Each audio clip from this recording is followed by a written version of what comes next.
दोस्तों, सबसे पहले सब्सक्राइब करें, नोटिफिकेशन बेल दबाएं और सबसे पहले वाली ऑप्शन ऑल करें, जिससे हमारी आने वाली नई वीडियो की नोटिफिकेशन आपको फ़ौरन मिल जाएगी।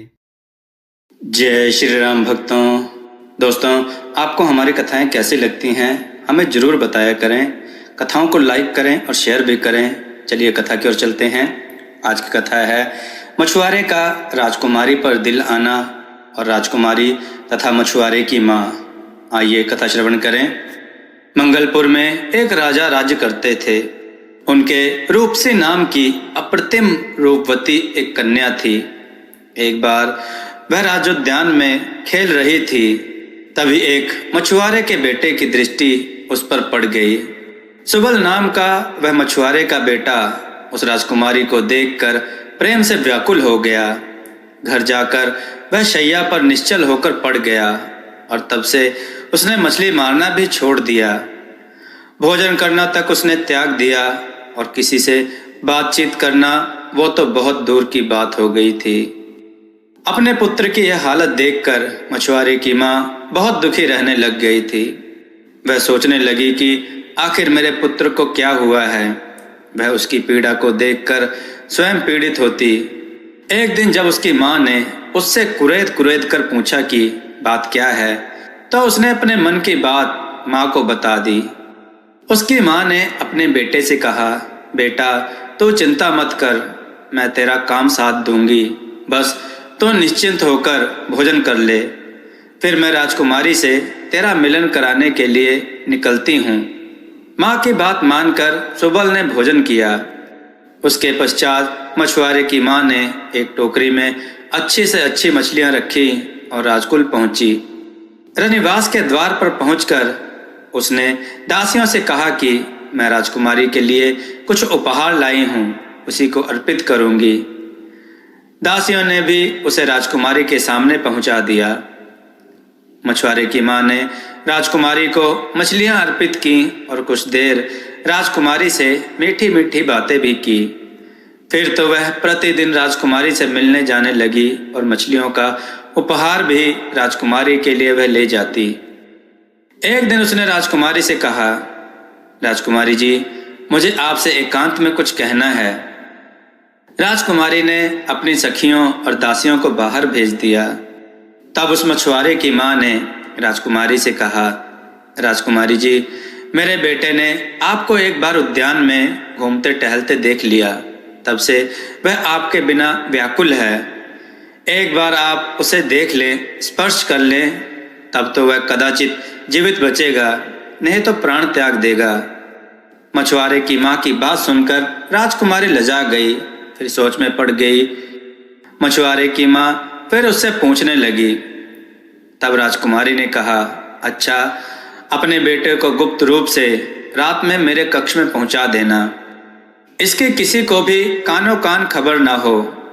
मछुआरे की माँ प्रसन्न होकर अपने घर लौटी और रात होने पर बेटे को खूब अच्छी तरह सजाकर गुप्त रूप से रनिवास ले आई। राजकुमारी भी उस मछुआरे कुमार के सरल सहज निश्चल अनुराग को देखकर बहुत प्रसन्न हुई। दोनों ने कुछ देर बातें की। फिर राजकुमारी ने स्नेह से सुबल को थपथपाते हुए कहा, तुम इस कक्ष में सो जाओ। जब सारे परिजन सो जाएंगे तो मैं पीछे के द्वार से तुम्हें बाहर निकाल दूंगी। सुबल उस शैया पर सो गया। राजकुमारी कुछ देर मुग्ध होकर निद्रामग्न अपने उस प्रेमी को निहारती रही। फिर कहीं सखियों को पता न चल जाए, यह सोचकर उस कक्ष को बाहर से बंद करके सखियों के बीच जाकर बैठ गई।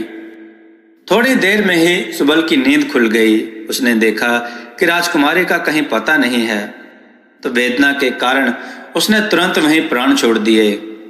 राजकुमारी जब उसके पास लौटी तो पाया कि उसका प्रिय मृत पड़ा हुआ है। वह बिलक बिलक कर रोने लगी। अंतःपुर के सारे परिजन जाग गए। राजा और रानी को खबर की गई। राजकुमारी ने कहा कि मैं अभी अपने प्रिय की चिता पर जलकर प्राण दे दूंगी। राजकुमारी की यह घोषणा सुनकर उसके माता पिता तो सन्न रह गए। सब लोग राजकुमारी को समझाने लगे कि ऐसा अनर्थ मत करो। राजकुमारी अपने निश्चय से टस से मस न हुई। तब राजा आचमन करके व्रत लेकर बैठ गए और देवताओं को संबोधित करके कहा, यदि मेरी भगवान शिव के प्रति सच्ची भक्ति है तो देवता मुझे बताएं कि इस संकट का क्या समाधान है। तभी आकाशवाणी हुई, सुबल इस राजकुमारी का सच्चा प्रेमी है और यही इसका पति होगा। राजकुमारी यदि अपनी आधी आयु इसे दे दे तो यह जी उठेगा। राजकुमारी ने तत्काल संकल्प लेकर अपनी आधी आयु सुबल को दान कर दी। सुबल जी उठा। फिर तो सबने आनंद मनाया और राजकुमारी का विवाह सुबल के साथ कर दिया गया। ये राजकुमारी वाली बात मंत्री अपने महाराजा को बता रहा था, क्योंकि महाराज के पुत्र का यही हाल हो रखा था। महाराज के पुत्र को भी किसी कुम्हार की पुत्री से प्रेम हो गया था। क्योंकि कुम्हार छोटी जाति का था, इसलिए राजा उसके साथ विवाह नहीं करना चाहता था। किंतु राजा के पुत्र ने भी अंजल त्याग दिया था। राजा का पुत्र कहता, अगर मेरा विवाह उसके साथ नहीं हुआ तो मैं प्राण त्याग दूंगा। मंत्री ने राजा को कहा, अपने पुत्र का जीवन बचाने के लिए आप बेहिचक कुम्हार कन्या से उसका विवाह कर दें। राजा ने तत्काल कुम्हार कन्या का हाथ मांगने के लिए अपने दूत कुम्हार के पास भेजे। कुम्हार ने कहा, मेरी बेटी का विवाह किसी राजकुमार से हो, इससे बढ़कर मेरे लिए प्रसन्नता की और क्या बात हो सकती है। पर मैंने भी बेटी के विवाह के विषय में एक प्रतिज्ञा कर रखी है। दूतों ने पूछा, आपकी प्रतिज्ञा क्या है? कुम्हार ने कहा, जो मेरे घर में लाकर नगर के 18,000 ब्राह्मणों को भोजन कराएगा उसे मैं अपनी बेटी दूंगा, यह मेरी प्रतिज्ञा है।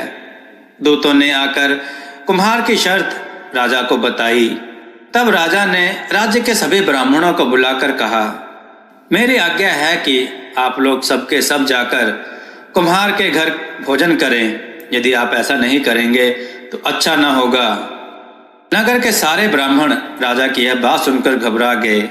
वे राजा के क्रोध से भी डरते थे और कुम्हार के घर भोजन करने से धर्म की हानि से भी। दोस्तों, क्योंकि उस समय धर्म के आधार पर बहुत ज़्यादा भेदभाव, जातिवाद था। ब्राह्मण छोटी जात वालों के यहाँ बैठना तो क्या, पानी तक नहीं पीते थे।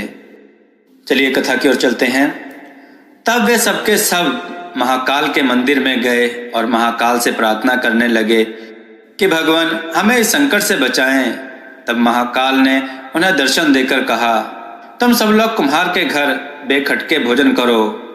वह तो पिछले जन्म में ब्राह्मण था। भगवान महाकाल का आदेश मानकर उन सब ब्राह्मणों ने कुम्हार के घर भोजन किया। उसके पश्चात कुम्हार कन्या का विवाह राजकुमार के साथ बड़ी धूमधाम के साथ कर दिया गया। दोस्तों, इस प्रकार राजा और राजकुमार तथा कुम्हार सब खुशी खुशी अपना जीवन व्यतीत करने लगे। दोस्तों, आपको कथा कैसी लगी? अपने विचार और सुझाव कमेंट में जरूर दें। हमारी कथाओं को लाइक करें, हमारे चैनल को सब्सक्राइब करना ना भूलें। हमारी कथाओं को शेयर जरूर करें, जिससे लोगों को उत्तम ज्ञान प्राप्त हो। जय श्री राम भक्तों।